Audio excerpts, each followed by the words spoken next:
তো চলো বন্ধুরা, আজকে আবারও চলে এসেছি নতুন এক রেসিপি নিয়ে। শীত তো পড়েই গেছে, তাই সবার বাড়িতে ফুলকপি তো অ্যাভেলেবেলই থাকবে। তো চলো আজকে আলুর পরোটা আর ফুলকপির পরোটা বানানো যাক। হাতে 10 থেকে 15 মিনিট সময় থাকলে এই ফুলকপি আর আলুর পরোটা সঙ্গে সঙ্গেই বানানো যাবে, একদম সহজ পদ্ধতিতে। তো চলো, ফুলকপিটা ভালো করে কেটে নিয়েছি, ওইদিকে আলুটাও ভালো করে কেটে নিয়েছি। দুটোকেই সেদ্ধ করে নেবো। ফুলকপিটা একটু জল গেলে নেবো, ওটাকে পুরো সেদ্ধ করতে হবে না। তো দেখে নিতে পারছো ফুলকপি আলুর জন্য সেদ্ধ বসিয়ে দিচ্ছে, আর অন্যদিকে পেঁয়াজ, রসুন, লঙ্কা, ধনেপাতা ওগুলো কেটে নিয়েছি।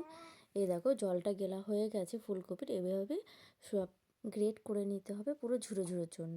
তো চলো কড়াইতে তেল দিয়ে ফুলকপিটাকে একটু হালকা ফ্রাই করে নেবো, নাহলে এর থেকে একটা কাঁচা গন্ধ ছাড়বে।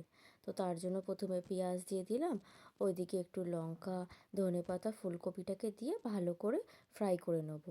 ফ্রাই করলে ওই কাঁচা একটা যে গন্ধ, সেই গন্ধটাও থাকবে না। তো টেস্ট বাড়ানোর জন্য ঘরে অ্যাভেলেবেল যা মশলাপাতি আছে সেটাই দিয়ে দেবো, দিয়ে ভালো করে ভাজা ভাজা করে নেবো। দেখতে পাচ্ছ সুন্দর একটা ভালোভাবে ভাজা ভাজা হয়ে গেছে। আর এই দিকে আলুটাও মধ্যে সমস্ত মশলা দিয়ে ভালো করে মেখে রেখে দিয়েছি। এখানে আমার আটা মাখাও হয়ে গেছে।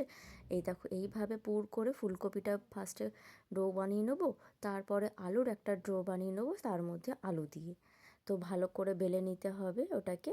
আমি একটু বড় বড় সাইজেরই করেছি, দেখে তোমরা বুঝতেই পারছো এটা আলুর পরোটা। ফার্স্টে আলুর পরোটাটা ভেজে নেবো, তারপরে ফুলকপির পরোটা ভেজে নেবো।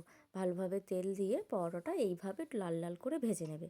তোমরা বাড়িতে একবার ট্রাই করো, আমি আশা করছি সত্যিই খুব সুন্দর খেতে হবে। তো চলো এবার দেখিয়ে দিই খুলে। এটা ফুলকপি আর আলুর পরোটা দুটোই নেওয়া আছে। আমি মাঝখান থেকে খুলে তোমাদের দেখাচ্ছি কতটা সুন্দর দেখতে হয়েছে। দেখো ফুলকপি, পেঁয়াজ পুরোটাই তোমরা দেখতে পাচ্ছ, সেমভাবে আলুরও তুমি দেখতে পাবে। এই দেখে নাও, উফ, জাস্ট অসাধারণ।